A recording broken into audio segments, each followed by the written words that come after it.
My name is Sarah Thien, and as a member of the Kingston Writers Festival Committee, I'm very pleased to introduce our first event, Resistance and Refuge.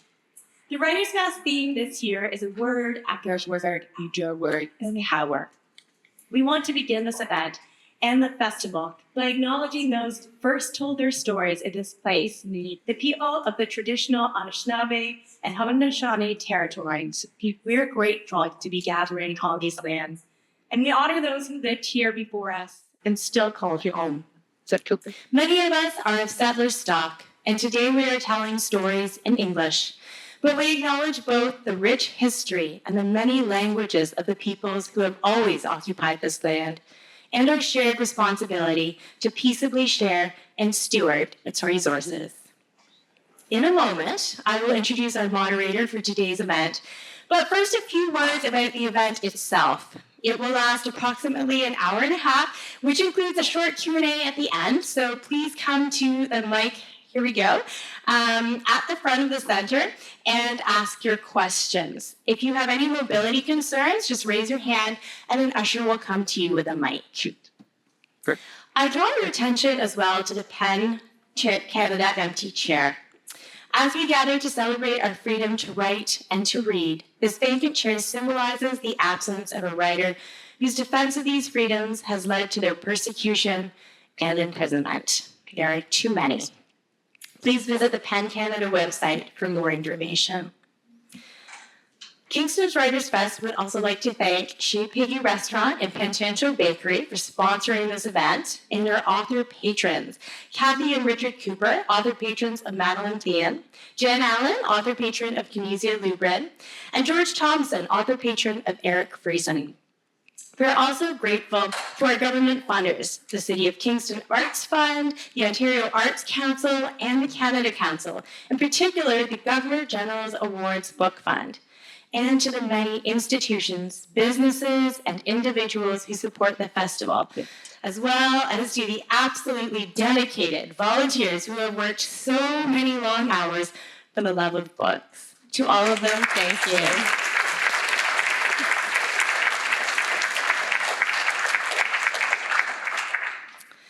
And now for the usual housekeeping details. Please mute any devices that might ring or beep. I know there are like rings, watches, necklaces. Just check all of them.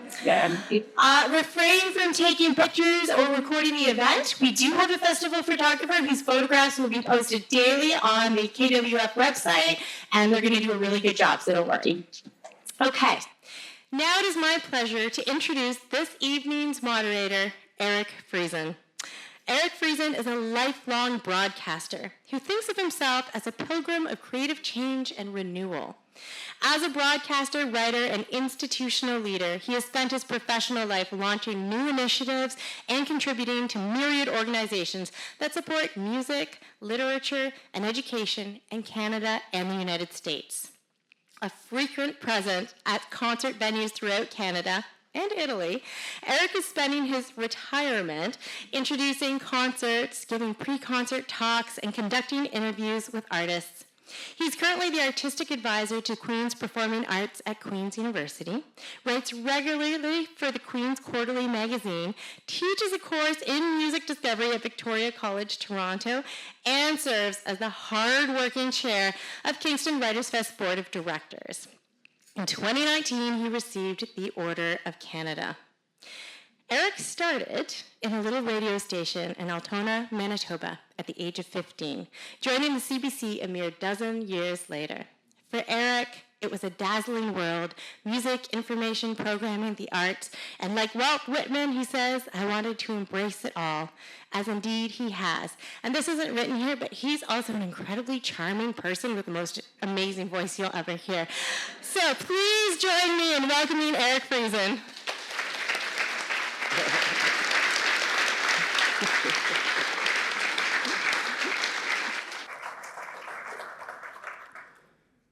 Thank you so much, Sarah. Can you all hear me okay? All right, good. Before I introduce our writers, this is not planned, but I'm the chair of the board, so I get this one chance to do something. I think all of you know, many of you, if not most of you, are Writers Fest regulars, and you know that the fact that we are here today at all is a miracle, right? It's a miracle. But behind that word miracle, of course, is this incredible amount of work that's been done. Sarah's already referenced all the volunteers who have done such an incredible job already and will continue to through the next 4 days. But you know, none of this would have happened without two people, Marilyn Simons and Jan Walter.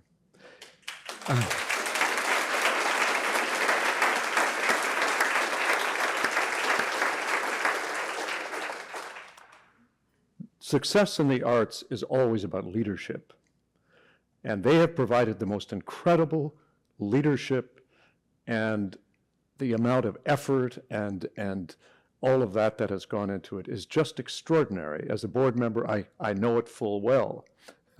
I hear from Marilyn every day. And Jan, of course, has just given all that knowledge and wisdom to head the programming effort. So I just wanted to say this once, to say that it is a miracle we're here, and thanks to them, we are here. So let's once more.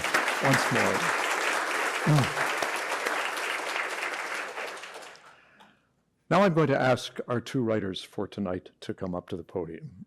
I'd like them to be both here, although I will be interviewing them separately and then together near the end.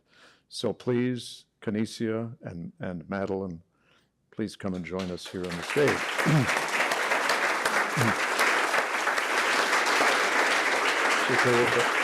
Thank you, Eric. So, have a seat.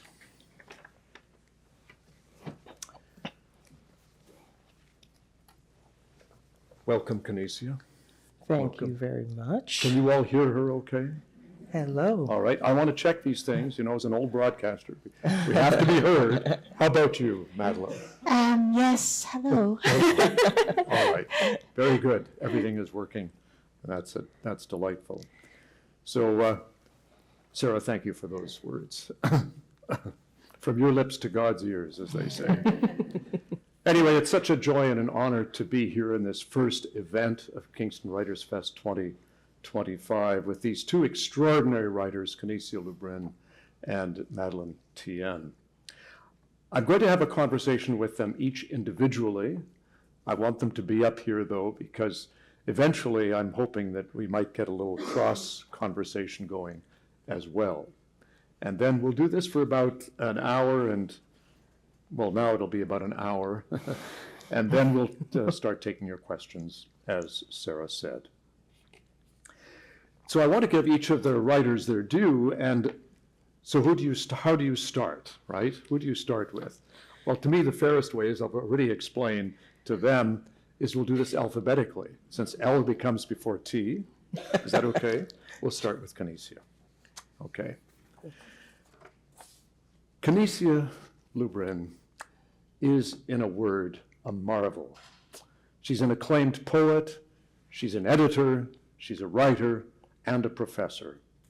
She's a multi-prize winner. And the book that we are going to be considering today, Code Noir, is her first published book of fiction, and it won the prestigious Carol Shields Prize earlier this year. She's the first Canadian to win it, and it is, as many of you know, the major international prize for women writers.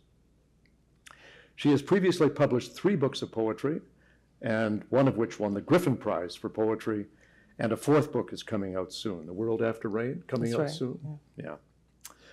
She is much sought after. She has held fellowships at the Banff Center, at the Civitella Ranieri, which is a residence program in Umbria, Italy, Simon Fraser University, Literature Colloquium Berlin, Queen's University, and Victoria College in the University of Toronto. She has 2 jobs. She is currently the assistant professor and graduate program coordinator of creative writing at the University of Guelph, and she is poetry editor at McClelland and Stewart. And she continues to write from everything that I hear. Her writings explore ideas of social justice, particularly vigilant in all aspects of the Black experience, both historic and contemporary. Canisia was born on the island of St. Lucia in the Caribbean, and since about 2001 has lived in the Toronto area. She lives in Whitby. But she's just back from New York, and she's going back to New York tomorrow. So she's come here just for us tonight, making a special trip. Thank you.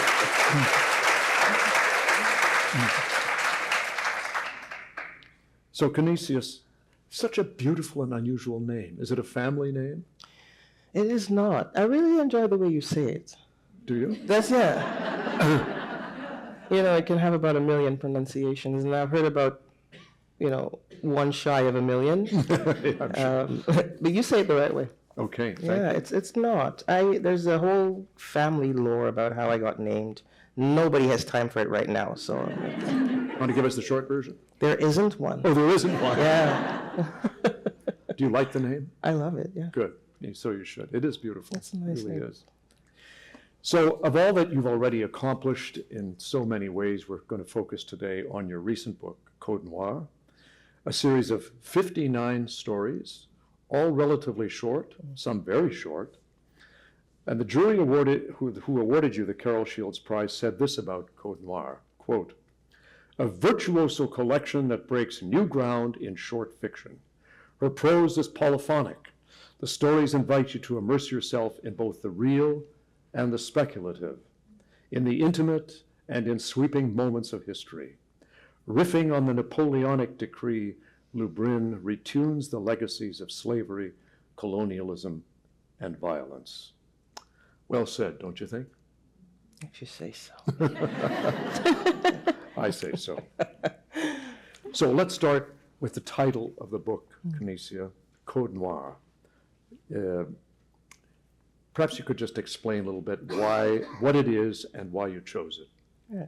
Well, first, thank you for the introduction, Sarah, Marilyn, everyone involved in the reviving of the Kingston Writers Festival. Madeleine, it's a pleasure, always an honor, and very nourishing to be in your presence. And thank you all for coming. It's a beautiful thing when we can gather around books, still in 2025. Yeah. So Code Noir the title comes from the historical Code Noir, which were the black codes, or the slave codes, first instituted by King Louis XIV in his court in 1685. And those 59 articles, when I figured out that I wanted to use each of them as a kind of epigraph for a story, and to allow for that historical narrative, which is the master narrative, to be countermeasured in a way with my own stories. It seemed to me natural that the book be called Code Noir. So that is kind of, it made itself, and it was apparent very early on when I figured out that there was a book coming together. Mm-hmm. So there were 59 articles, so 59 stories that you chose. And these weren't all written now for this book, right? Some of them have come from a ways away. Yeah, the book has come, it's come together over a long period of time, I would say. I often joke that it took my whole life to write the book, and perhaps it did. But the very first story was written in 2008, before I had any presage whatsoever that there was a collection of stories or a book-length work of fiction involved. But it was during the pandemic or at the height of it, that the idea for the book came to me. I was doing some research and came upon the codes while I was writing The Dysgraphist, my second book, which is the book-length poem. And it shocked me, not because I was unaware of the brutal legacy of the transatlantic slave trade, and I knew that there were laws involved, it shocked me that I had forgotten about them. And it felt like an indictment of a kind, because this ought not to be forgotten.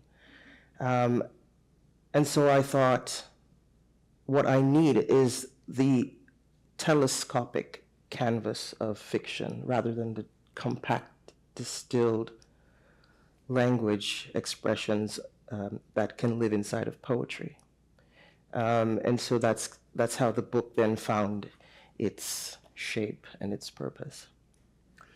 Did the individual articles of the Code Noir, these 59 articles, did you match them with stories, or?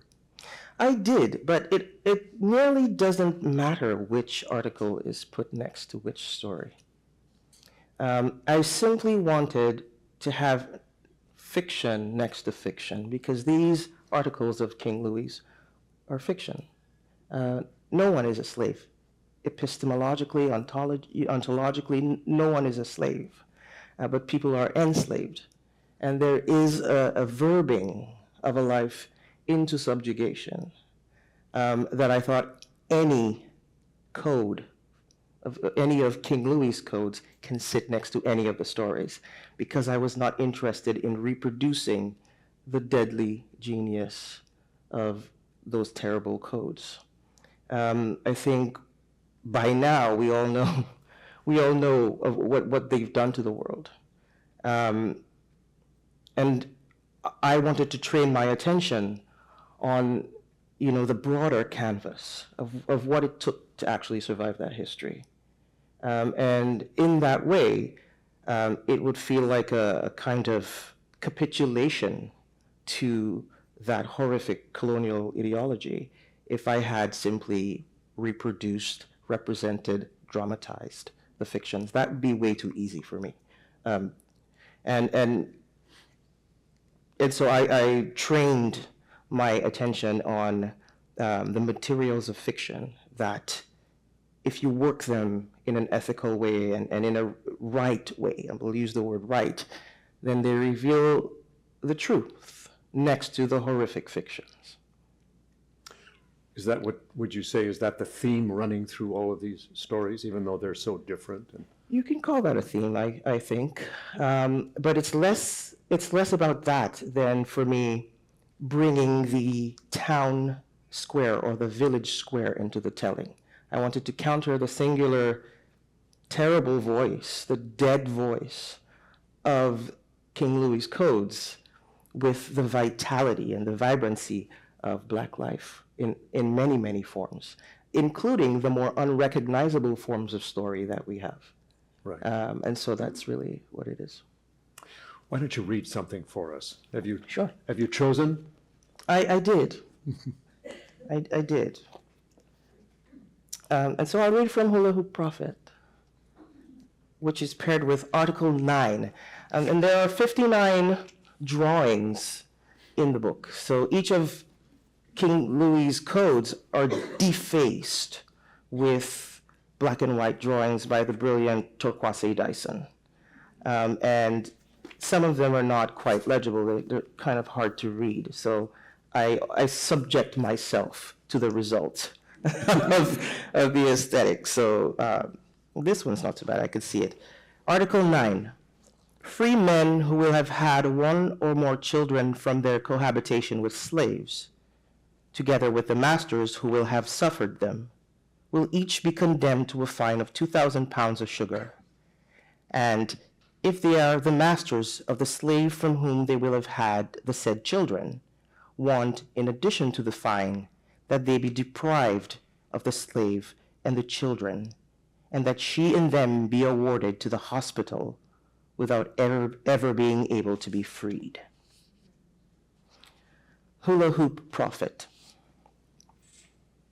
So this is a story about that is set in St. Lucia, although I don't actually expressly say that in the story.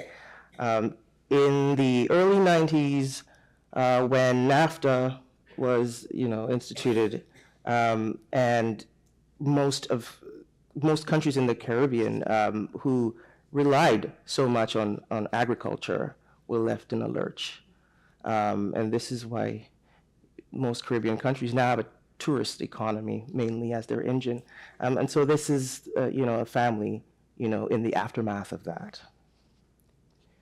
As he did his prayers, the man believed the sky.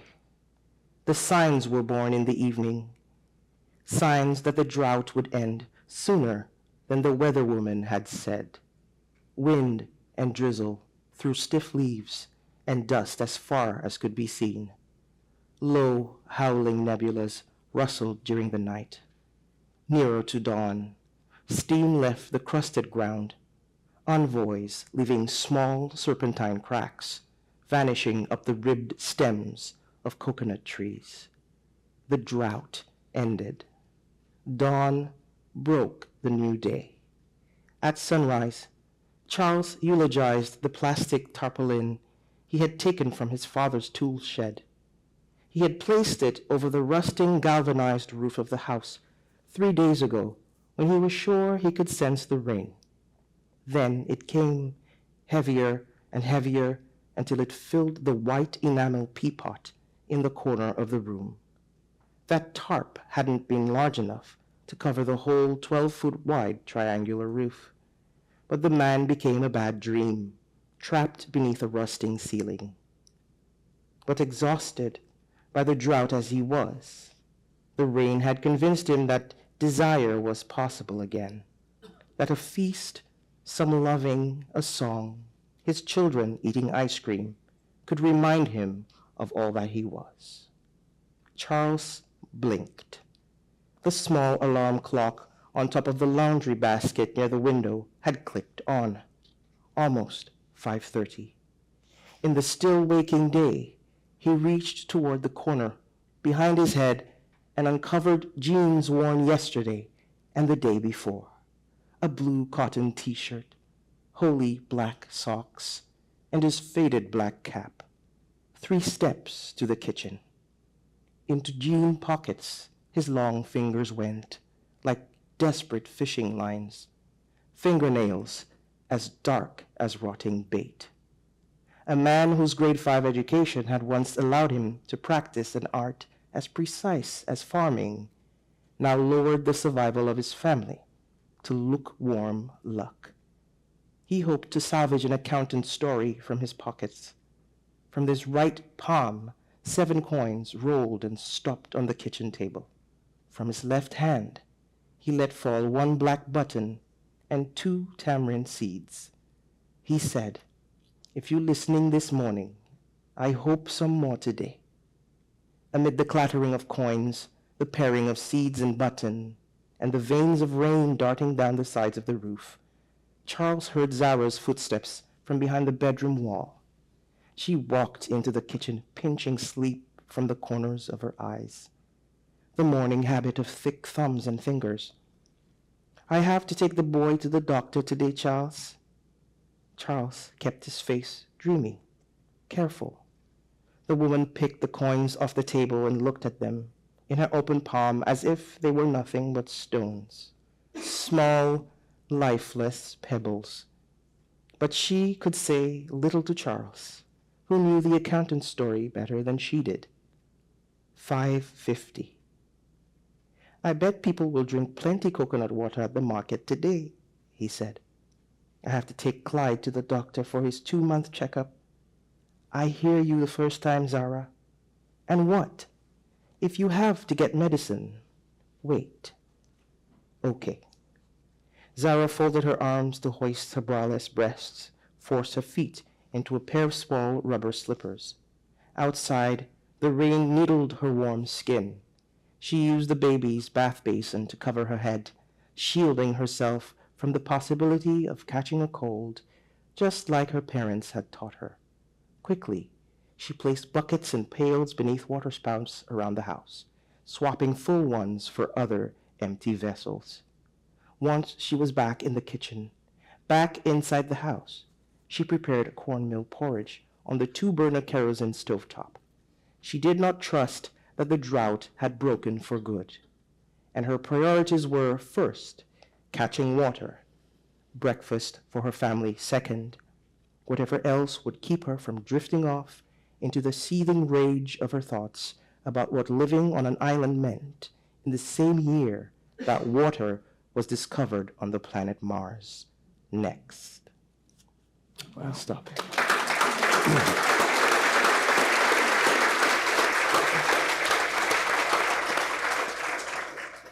There's much more to that story, and it's such a haunting story about this man, Charles, who is so devastated that because he can't provide for his family.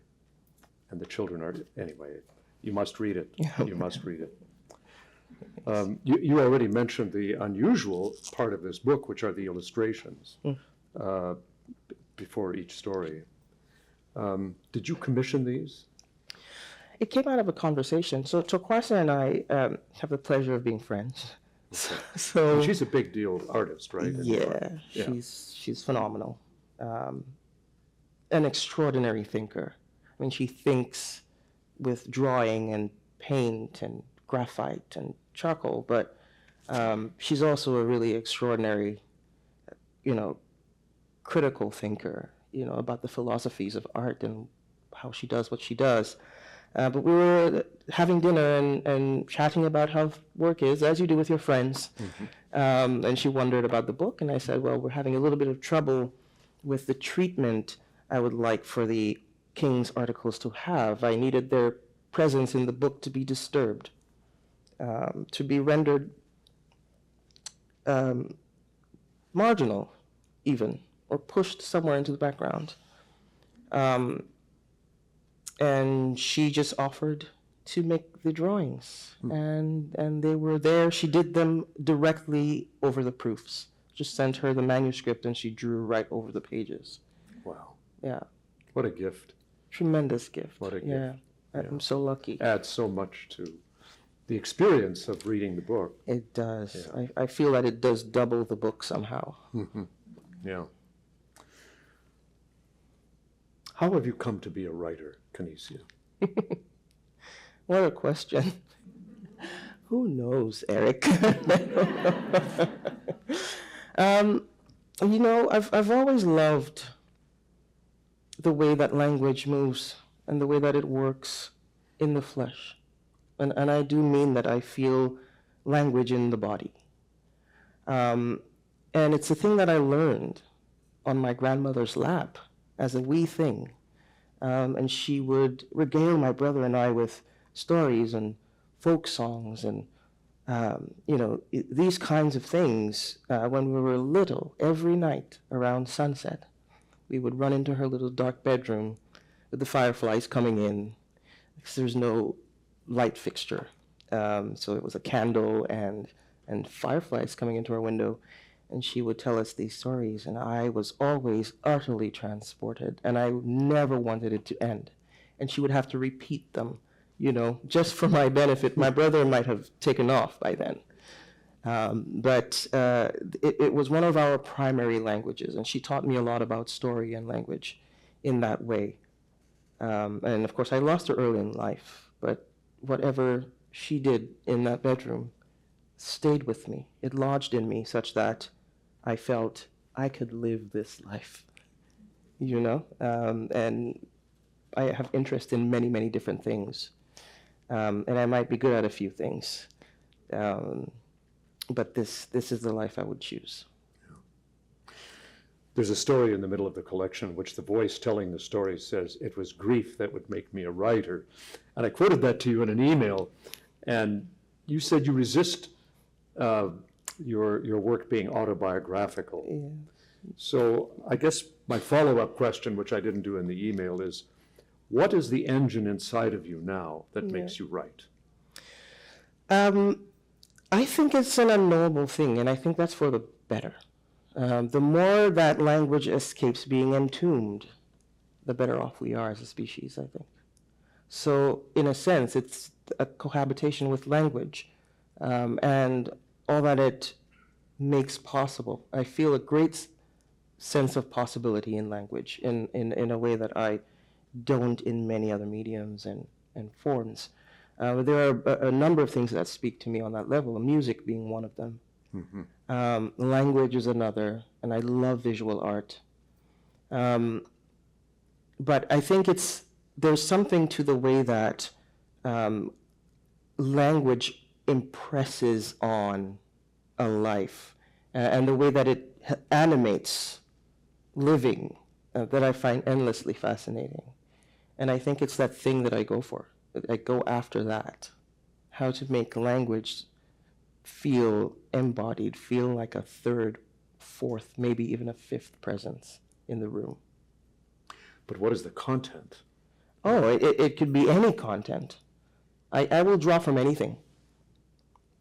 Okay. Yeah, I will draw from absolutely anything. But you said in the beginning, I mean, my commitments are I work with Black history and Black diasporic history. I break into different forms, and I like to figure out how things work in connection with each other, even things that seem dissonant or disparate. But in terms of content, I can find content anywhere. It's like breath. Just comes to you? Yeah. Yeah? Yeah. It's not hard. My grandmother did a good job, I'm telling you. Clearly, she did a good job. Yeah, clearly. Yeah, she did. You mentioned music. Of course, the book is filled with music. Some of the great jazz artists, Miles Davis, John Coltrane, Billie Holiday. Yeah. So are these are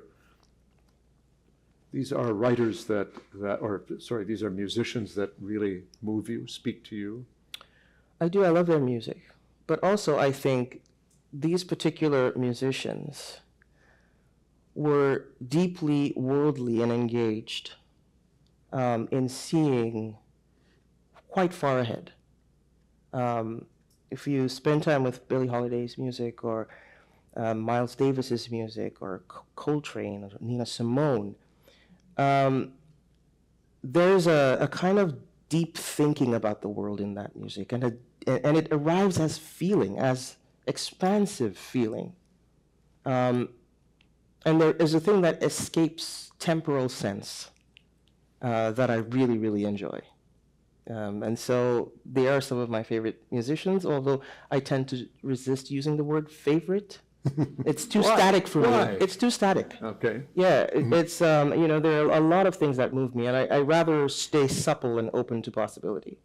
But certainly, they always, the music that the Black diaspora, in the wake of something as horrific as the history of enslavement, chattel enslavement, has produced, from blues to reggae to dub to ska and calypso. All of it is another way of storying our presence. And I think that there's a kind of direct correlation between the materials of having lived and survived and something reaching several generations beyond. And there's a way that infuses sound with a kind of vitality. Yeah. One more question for now, Sure. and we'll come back to you. But when you write, do you think of who your audience is? You must have so many different kinds of audience. Do you think of an audience, or do you never imagine them? No. I'll tell you why. I think I resist archetypes generally. I think too much is missed.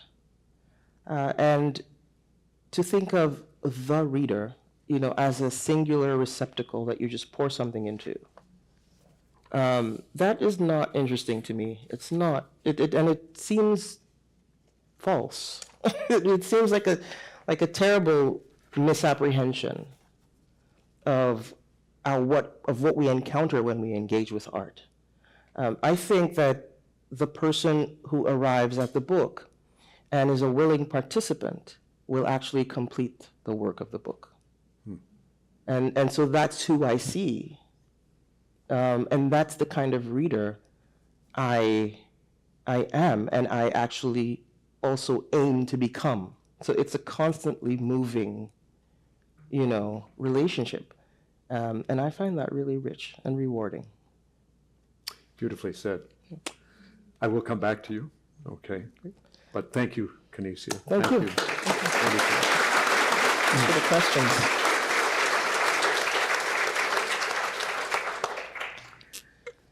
So now to Madeleine Thien. Also a really warm, joyful welcome to you to come to Kingston Writers. You know, imagine coming back to Kingston Writers Fest 2025 and having these two here on the podium with me. How lucky we are. So welcome, welcome. Thank you.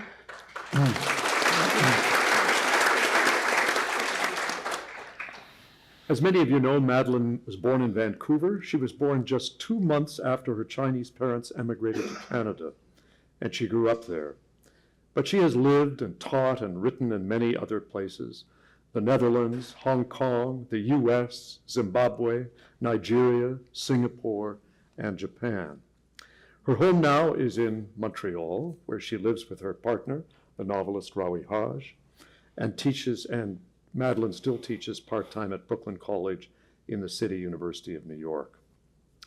Her new novel is called The Book of Records, which The Guardian has described as a dazzling fable of migration. Isn't that nice to have that? A dazzling fable of migration on the book. And we'll be focusing on that book today. Before that, she's published 3 novels and a book of short stories. The most recent novel before this one, Do Not Say We Have Nothing, is one that probably many of you know. It won the Giller Prize in Canada 2009 and the Governor General's Prize for Fiction and the Edward Stanford Prize in the UK. Those are the main prizes. There are many, many others, and she's come close to many more that were shortlisted or long-listed.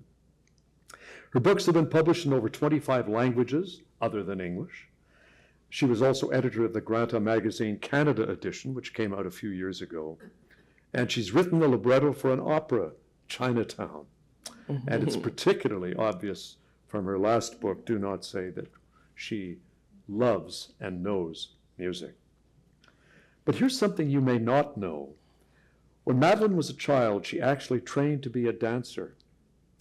And she really wanted to devote her life to the ballet.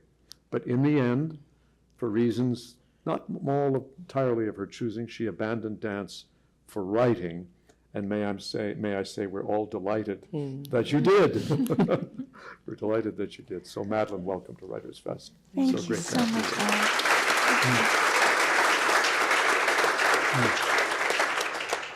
So since the success of Do Not Say We Have Nothing, which came out 9 years ago, we, your many fans, have been waiting for the next book.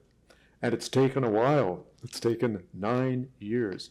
Is it just because you lead an incredibly busy life of teaching and writing and engaging with the books and audiences? Or was there another reason that it was in gestation for all this time? It's hard to know. I also just want to start off by saying how wonderful it is to be back in Kingston, and actually how hard it is to start talking right now after listening to Canisia, because I was just actually writing a few lines about Code Noir this week, and it's very hard to find the words to meet what this book is, and I do think one of the things I'm writing about is that I think you are truly one of the most exceptional writers working today. Oh. And it's really It's very kind. Thank you. really hard to talk, actually, because I'm still processing a lot of what was said. Understand. And sitting here, I feel more like a reader than a writer, and maybe that is the answer to your question. I do feel like after Do Not Say We Have Nothing, I almost didn't know how to write anymore. And I also really wanted to face something that I was struggling with in myself, how I'd come to believe certain things I believe, what kinds of books was I writing, what was in here that I needed to maybe think about more deeply in order to let it go. So it was a hard book to write, The Book of Records. Yeah. Why did you feel you had to sort of come back to the ground and rethink or challenge yourself in the things that you've held dear up to this point? I don't know. The world. It was 2016 when Do Not Say We Have Nothing was published. you could feel the ground shifting beneath all of us. It had been going on for a long time, but maybe I don't know what it was, but I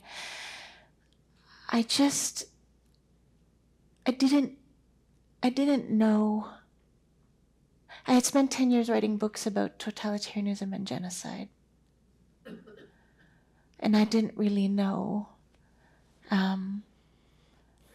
I felt something was coming to life again, but out of what soil, I didn't really understand. Well, we do have a new book. Yeah. I'm delighted to say, the Book of Records. Maybe we'll start by talking about it in this way. It has a very unusual structure. It has what you described to me in an email as a frame story, and then within it, 3 other stories of real men and women. So let's begin with the frame story, which is speculative, right? It's set in the future, the near future. So describe what the frame story is. Yes, the frame story is about a father and daughter. They have had to leave their country in the midst of an environmental and political catastrophe. They are seeking refuge, like many other people around them. They've left behind a mother and a brother and an aunt. They arrive at an enclave called the Sea, and most people just arrive here and touch land for a few days before continuing this search for refuge. But this father and daughter will stay here for 7 years. And when they left, the father only managed to grab 3 books from the bookshelf, and these are the only 3 books she'll have for the next 7 years. The series was called The Great Lives of Voyagers. Mm-hmm. And he randomly picked the 3. Right. Right. One is about Hannah Arendt. They're not very good books. Oh, they're not. Are these fictitious books, or are they? Yeah, but I feel like these series are in great figures in history, kind of thing. I mean, they're not so good in the sense that they simplify things and they're written for young people, and they're interested in the sense of adventure, which is a wonderful thing. Right. Also, yes. So did you improve their stories? They're retold in various ways. Yes. Tell us who the 3 are. The 3 are the 20th century thinker Hannah Arendt, the Dutch philosopher Baruch Spinoza, and the Chinese poet Du Fu from the 8th century. Right.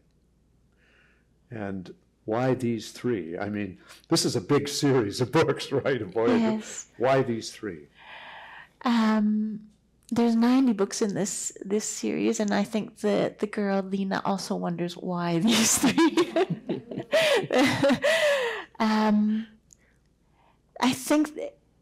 I think there was a part of me that wanted to write an intellectual autobiography, to think about the ideas that had lived in me for a long time, and to try to think about the lives that gave rise to these ideas and the worlds that gave rise to these ideas that we might associate with someone like Hannah Arendt or Spinoza or Du Fu. And when I was writing, there were other people I hoped would come and fill this world. But these 3, for different reasons, lingered in this enclave and had things to say to each other, and were willing to talk to a 12, 13, 14-year-old girl. I don't really feel like I chose. I mean, I chose a spectrum of people I thought would live there, but these 3, it felt like, chose to stay. They chose to stay. Yeah. Wow.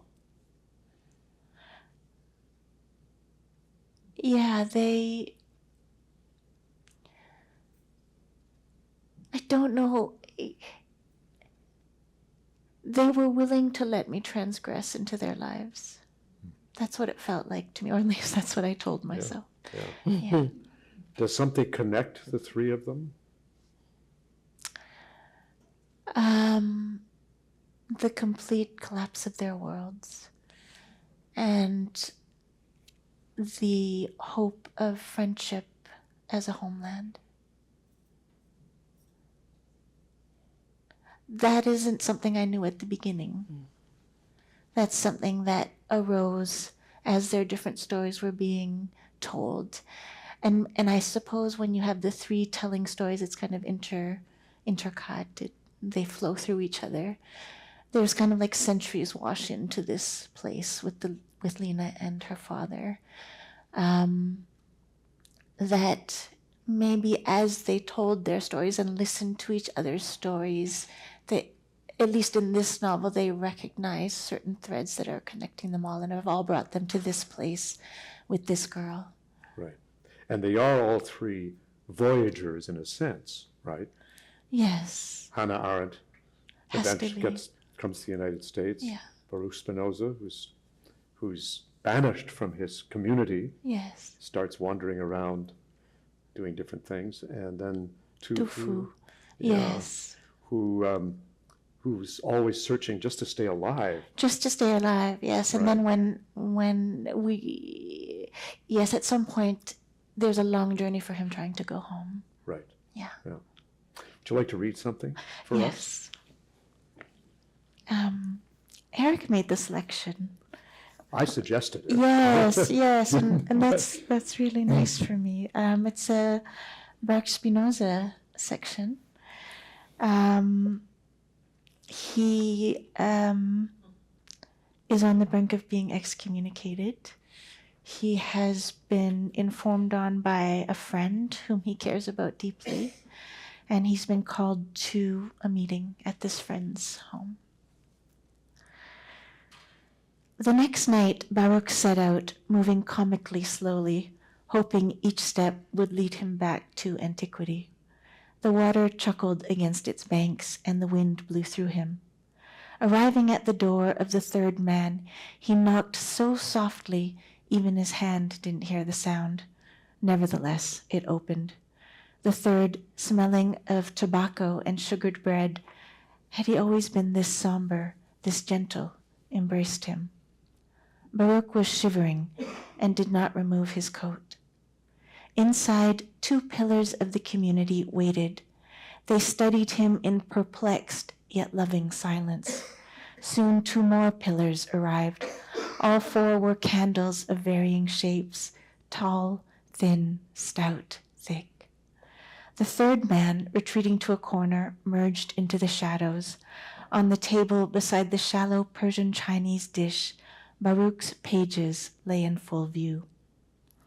The oldest, who had been the synagogue's cantor, made a declaration of forbearance and love, as if Baruch were suffering an illness for which, thankfully, there was a cure. Despite himself, Baruch smiled. So now you are doctors, too.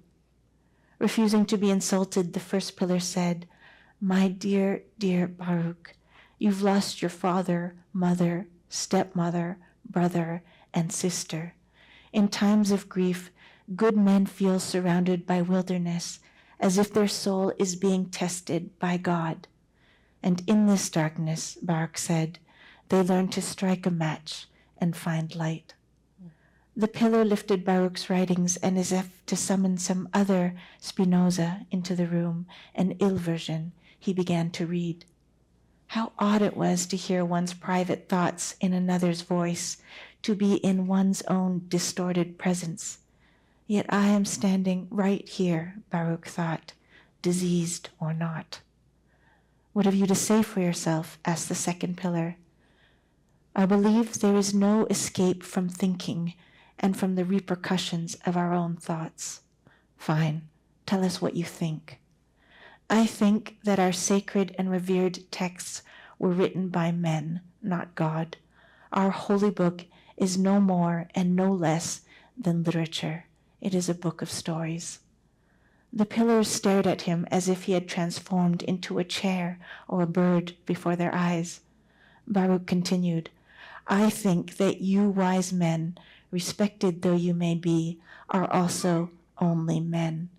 I think that each person must find the truth and therefore the beauty of this world for themselves. There is no such thing as an afterlife. This world is the only world. Tell us of your belief in God, the first pillar said gently. God does not exist as you have described him. Does he exist at all? The world exists and is worthy of our attention. But God himself, no. The shouting began. Voices fell like hammers. Baruch felt oddly distant, detached, like a pipe lit and forgotten in a person's hand. The room, even in its dimness, hurt his eyes. Come back to us, my son, the first pillar said. Do you not see that this hubris is an insult to all that is sacred?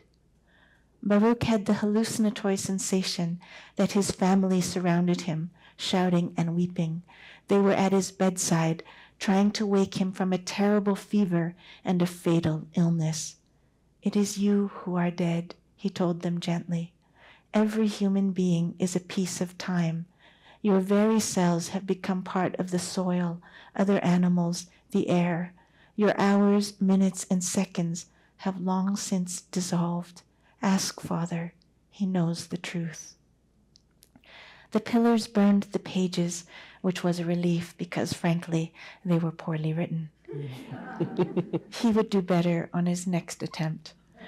They called him a radical, which was as good as declaring him dead. Before leaving, Baruch weakened. He whispered to the third man, don't turn away from something that is precious and necessary. Did he mean their conversations and ideas, their trust? He knew the answer only when he spoke the words. He meant their friendship, which he did not think he could live without. The third man's face showed no expression, as if he had heard nothing, as if Baruch had already disappeared. Thank you.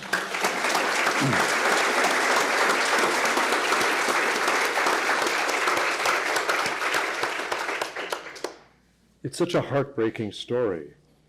And when it's put into a novel like this, it makes it even more so, Madeleine, because it's not just reading an account of it or reading like a third person. It takes you right there. That's what's magical about these stories that you incorporate into your book. Thank Bravo. you. Thank Bravo. you. That means a lot to me. Well, Yeah. I feel like, with Canisia and I do think that I was thinking about this, about how we try with language to breathe things into life again. And that's the labor in a way, but something strange happens in that they're breathing you into life. Yeah. It's a very, I feel very fortunate to, and I imagine you feel the same, to have been fortunate to have been in the company of those who have come to life for us in language. Absolutely. Yeah. Absolutely. It feels like something is rescued. say that again. It feels like something is rescued. Rescued. Yes. Yeah. When language does that sought after thing,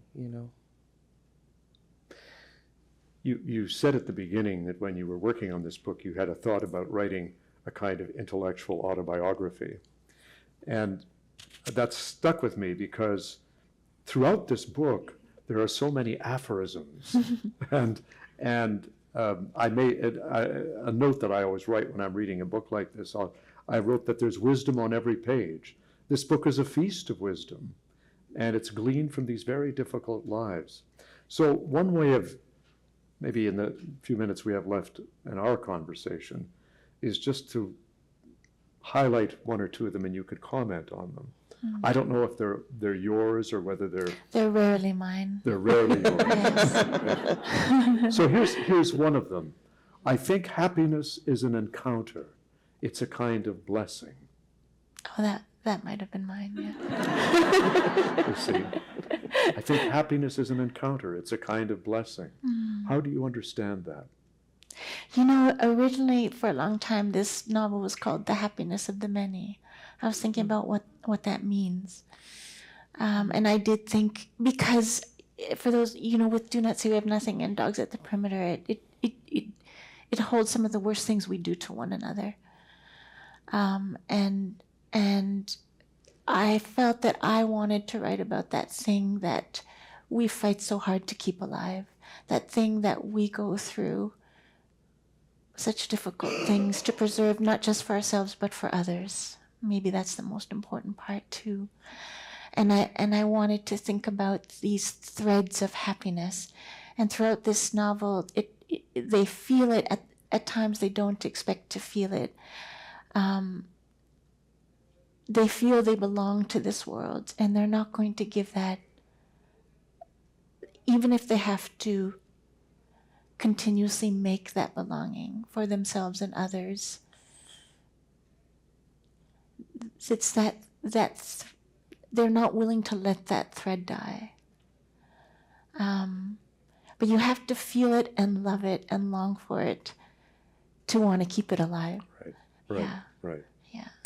There are so many, but I'll just pick one or two more. One way or another, Bento said to my father, your child inherits your life, so let her inherit a true thing, not a false thing. Isn't that the least a father should do? Wow. Yes, that was me, I'm afraid. That was you, yeah. I keep picking yours.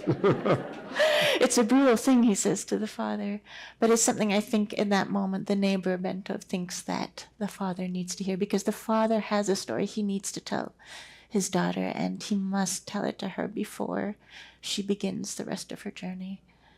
Yeah. Did you have that experience in your own life?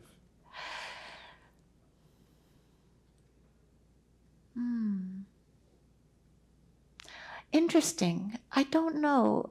I don't think I've ever felt that anyone owed me a story. I think in this case the father does. Oh, the story. To Lena, yeah. In my life. Did your father owe you a story? I mean, I'm being very presumptuous now. Very personal, but... No, but I loved listening to Canisia talk about your grandmother, because I would say maybe almost have the inverse, which was everything was said without language. Everything was said, and probably one of the reasons I wanted to write or felt compelled somehow was giving a shape to some of these silences, giving a shape to them. I don't know. There's a kind of tenderness, I think, and it's a form of listening. I really have always felt, and I think you were sort of saying this too, that writing really is this form of deep listening. Yeah. Okay. Maybe one more, and then we'll draw. This one touched me because when two people meet in conversation, each surrenders their weapons to the other. That's Carl Jaspers. Who is that? Carl Jaspers. Carl Jaspers. Yes. When two people meet in conversation, each surrenders their weapons to the other. I felt that so far with the two of you, that you've surrendered your weapons, and I hope I have too. That's a wonderful phrase about how we become vulnerable to each other. What real conversation actually is, yes. So Yes. when we really are meeting each other in that place, we lay down our weapons. It's just a great phrase. Yes. Let's bring the two of you together, and maybe we could start. Do you have a question of Canisia? How do you do it? How do you do it? Oh my goodness. You know when you're reading a book and you're like, did a human being of our time write this? I mean, it comes full force from, it holds so many times. Yeah. Surrender. Surrender. Yeah. It's actually giving up control and refusing to sequester even what I have learned would be expected or acceptable. So I feel as though I want the thing I write to reveal me to myself. I feel newly that there's something I've learned. But it is a kind of surrender. and I feel that state, and that's when I know I've arrived at something. You know, I can't. If I see it from the beginning, I begin to distrust it. Yeah. So I think that's kind of it. But how do you do it? Because I haven't read your. I don't know that I did. I don't know. Who else was there?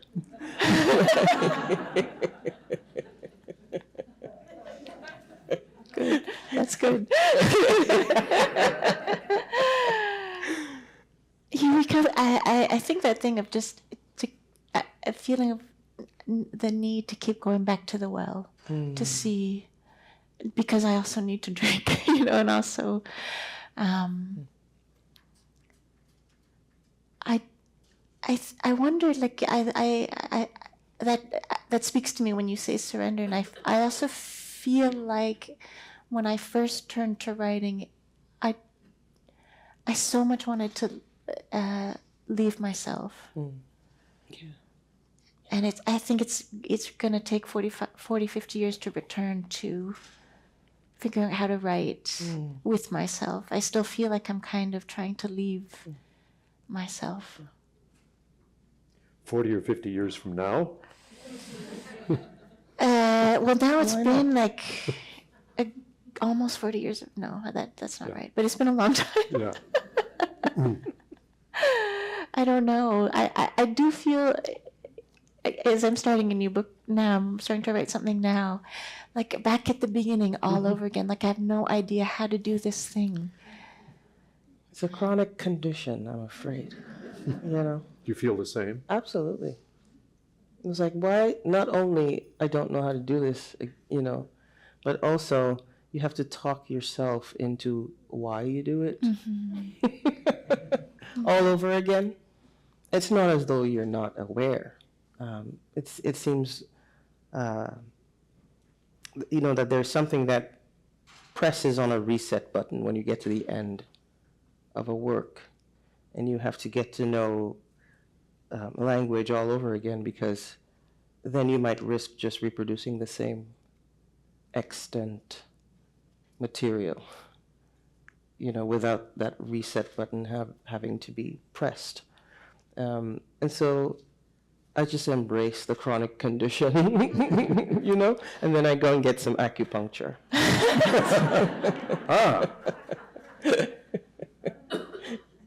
Other questions between the two of you? I have lots, so I can always keep going. Yeah, give us your questions. All right. We don't want to be Patrick, to be Eric, sorry, Eric Friesen. Well, No relation to Patrick Friesen. distantly. Distantly. Yeah. Okay. Very good. And he's a good guy. This is really for both of you in a way. This is from your book. Hannah, talking about Hannah Arendt, remembered how in Paris among their friends, they, meaning she and her husband, Heinrich, had been raucous as if argument could exalt them. Now she and Heinrich had become like two chairs whose existence made a room possible.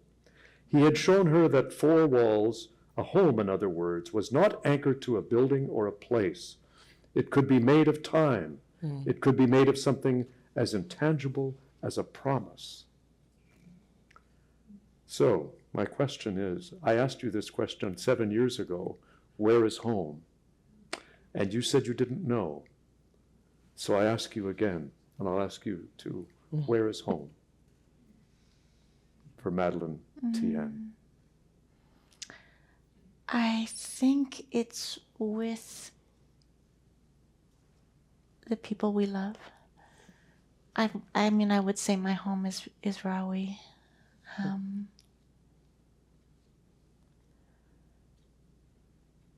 But I have been thinking a lot about home lately, and the loss of home, and destructions of home, and disappearances of homes.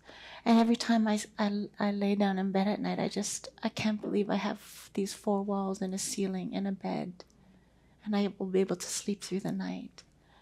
I feel like I appreciate what that means for each of us.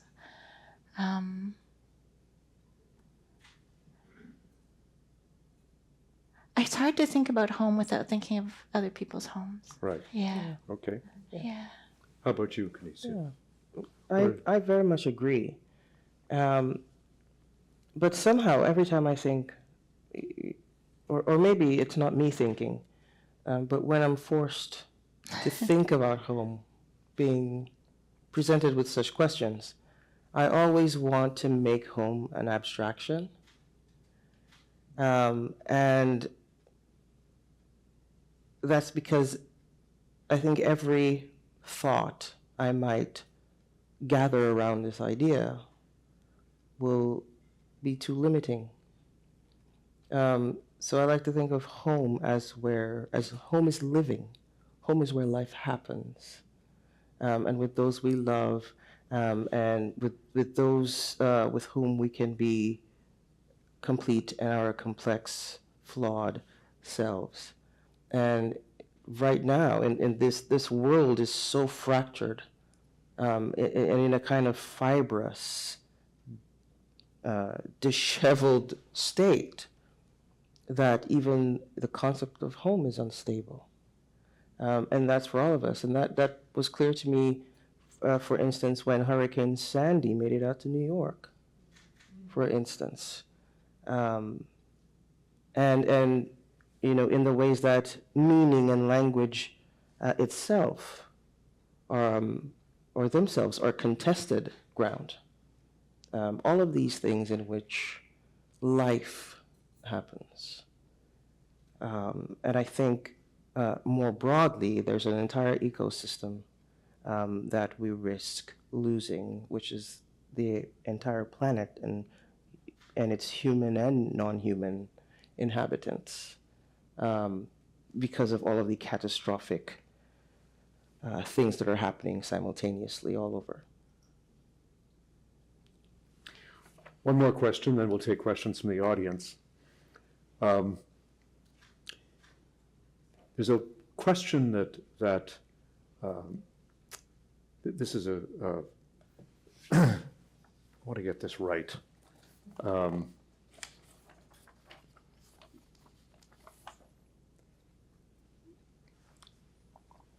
This is a question that Henry James, the novelist, got put to him by his cousin.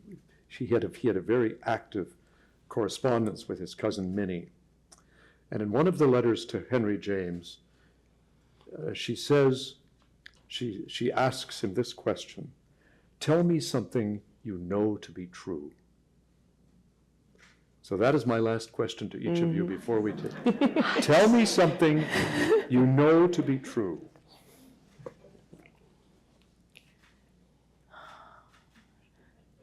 I feel like you should answer that question first. Yeah. You're posing it to us. You know? Eric. I'm not the one on the stage here.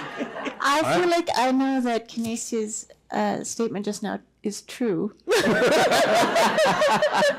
And that's too true. I mean, what's true, we're here together, and that's certainly a good thing in the world. So Okay. I hold that up and celebrate that. That's true. Yeah, it is true. Yeah. Absolutely. How about you? I don't know that I can add to that, I think. Yes. That's Okay. beautiful. Yes, yes. I asked Ian McEwan this question in Italy this summer, and he dodged and feinted and back and forth, and finally he said, there is no such a thing as closure. That was his answer. There is no such thing as closure. And, you know, it's just one of those questions that I like to ask people from time to time. So, but now it's your turn, ladies and gentlemen. We have a microphone up here. We're going to bring it to the center. Please line up in an orderly fashion. And you can ask a question of either one of these two wonderful writers or both of them. Who will be first? Who will be first? Okay. Very good.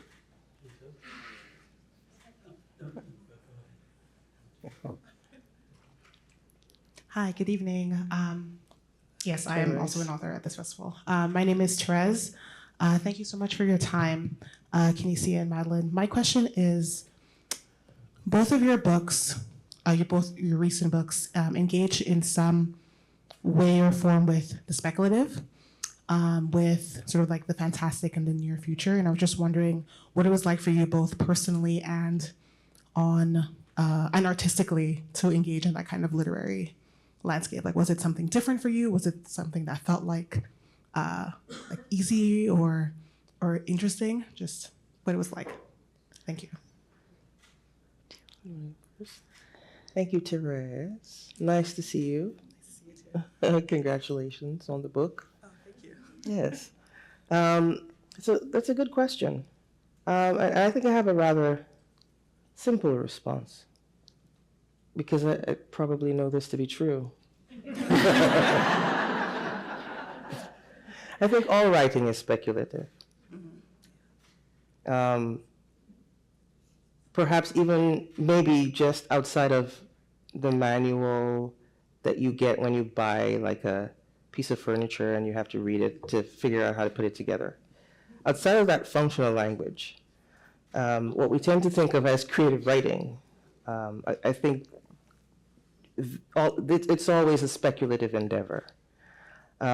Because in a sense, we're going after the possibility of meaning, of aesthetic expression, of what it means to look deeply at ourselves, and what that means for looking beyond us. So there's always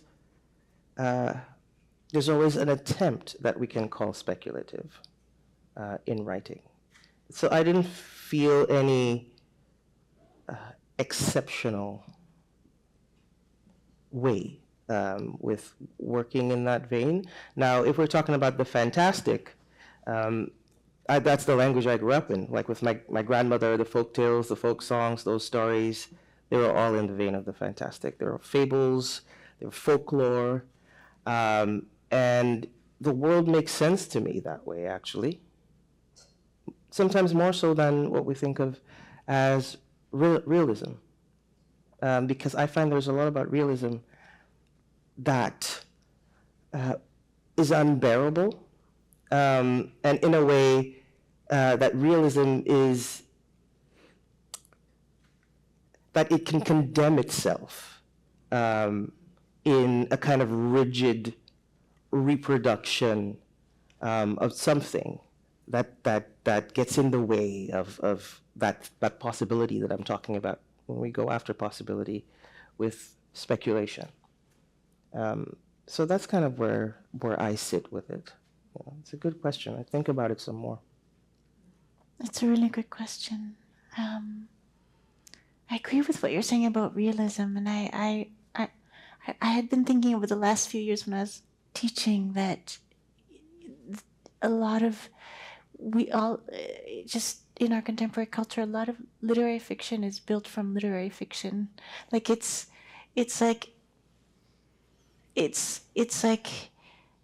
the world being created is from the world that was already created, and it's just like this continuously pulling on this thread repetitively, and then the world outside seemed to be retreating. So I kind of feel the same when I was writing in a speculative way. It felt like trying to just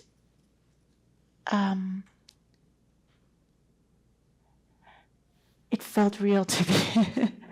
Yeah. I think what I found really difficult is the fable part of it, because I struggled with metaphor simply as metaphor. I didn't want it. I was trying to understand what my metaphor was and what it was doing and allowing me not to do. I was troubled by metaphor. Yeah. Thank you. Thanks, Therese. Thank you for that question. Now, yes, we have. My question is, like, censorship as authors subject to censorship. And Madeleine was saying about basically religious censorship. The pillars tell you you have to think this way, and you're not thinking this way, you have to change your ways. And for Canisia, Black history has been sort of obliterated over the years, and it's been rewritten, I'm going to say, in the words of white people. How do you feel censorship has affected both of your works?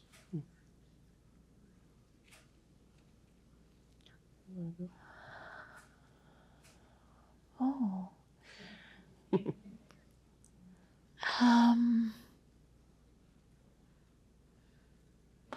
Wow, that's a very big question. I'm trying to just think the paths through it.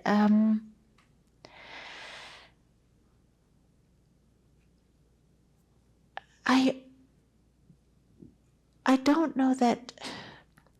It's a hard one to answer for me. I think in the scope of this book, there's a lot about what is the activity of thinking itself, and what is that dialogue between the self and the self, and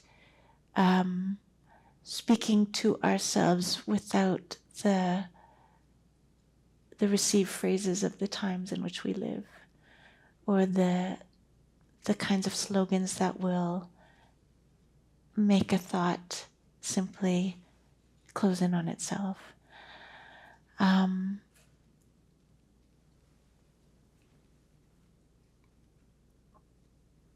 I don't know how to answer this question. I mean, I want to say that I don't feel censored. I was thinking about the character, Yeah. like the pillars telling the person, and basically, this is what you should think. It's Baruch Spinoza in a Jewish enclave in Amsterdam, and part of that constriction of belief is the fear of the community to shelter a heretic within the community, and what danger that might put them in, but also that survival that is the survival by purifying, in a sense. So it's a very difficult and complex place that he's in. Yeah, for him to sort of belong and also question. Yeah. I think, similar to what Maddie was just saying, that questions of censorship have to do with a corruption of power, right? And I certainly write in a tradition that is critically aware of the importance of always having an analysis of power. I think in the absence of an analysis of power, tyrannies thrive. And which is why it's so dangerous how most societies, if not the entire Western world and elsewhere, has been indoctrinated into this, what else can you call it but belief that there is such a thing as being apolitical. The people who occupy these positions of power, who then forward these ideologies of censorship and, wanting the only surviving record of history in our lives to be the tyrants, they love it when people say they're not political, because we live in a political world. Therefore, we need to have political consciousness. And so, like, the tradition that I am a part of, writing in the Black radical tradition, truly, is one that is constantly putting that pressure on having an analysis of power. Because if we don't have that, then we miss a big piece of the puzzle. And it is a puzzle because these levers that are pulled in these high offices and these institutions that structure our lives inside of social and cultural spaces, and they will not avoid coming into your bedroom if they have to As we know, they've done that, dictate who you can marry, who you can't marry, they thrive on the ignorance of the masses, and especially political ignorance. And so I was raised to speak the truth no matter what. And in that sense, art has to articulate the true thing, right? Or the many true things. And so I don't actually carry any anxiety about doing that. I don't censor myself, and I don't think there's a place in art for censorship. If that's what it is, then it's just propaganda. Thank you. Thank you. Other questions? Yes.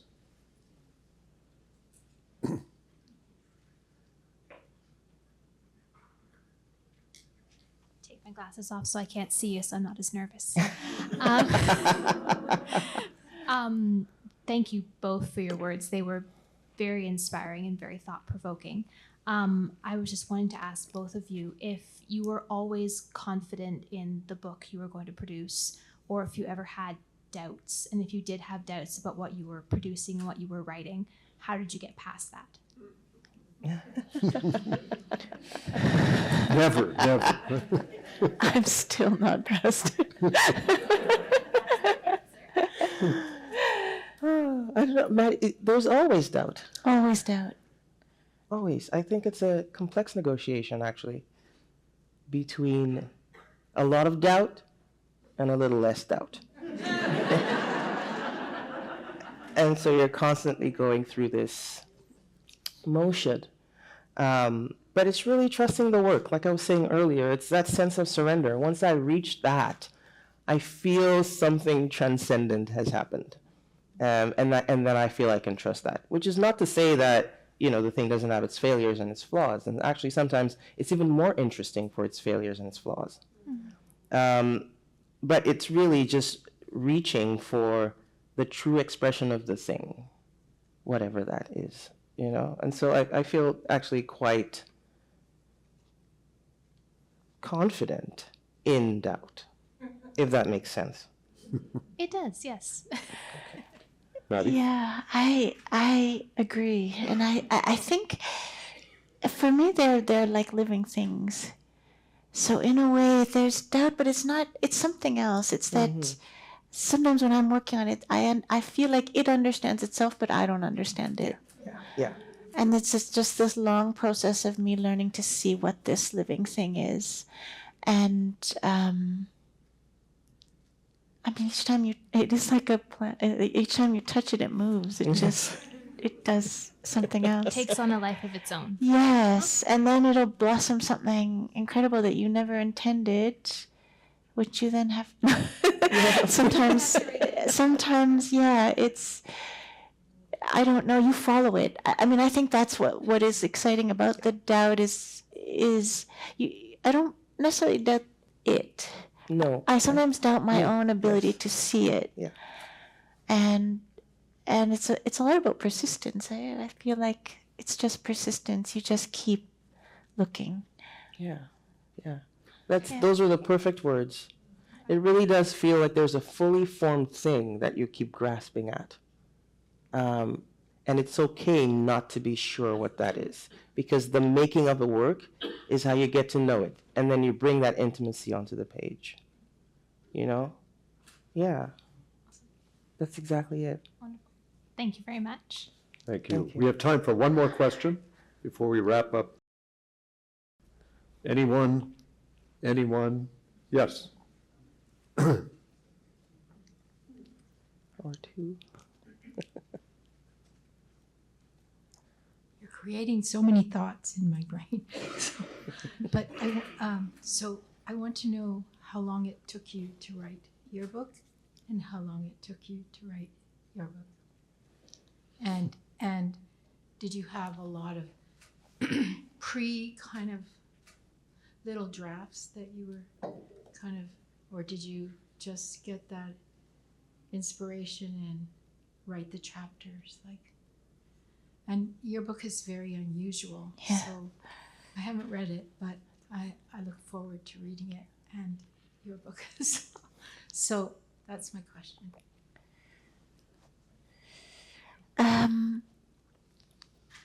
I think mine, it did take the full 9 years. I can't quite say why exactly, but I do think it's when I was writing like 5 different novels, but I knew in my heart they were one, and trying to understand why that was important to me or why they were coming from the same source just took me a really long time. And like a lot of writers, I had a full-time job, so just trying to find that concentrated space was a challenge. Yeah. Did you write at night then, or set aside times? Of course. Early mornings.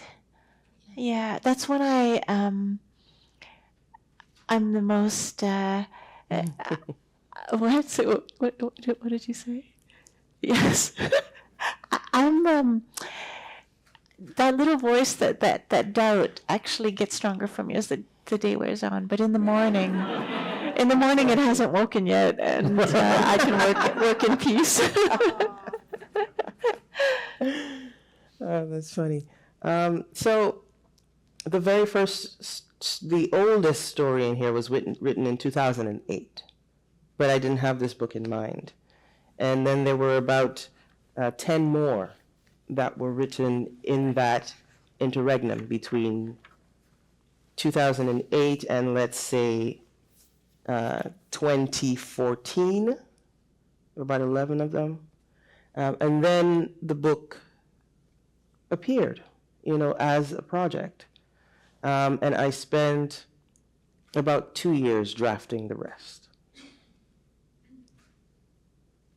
That's how long it took. Thank you for that. Thank you. You're both inspiring me to keep writing. Excellent. Thank you for your question. And I'm going to ask Sarah to come up and wind us up. But all I will say is thank you to these 2 wonderful writers. And buy the books. Okay, get them signed.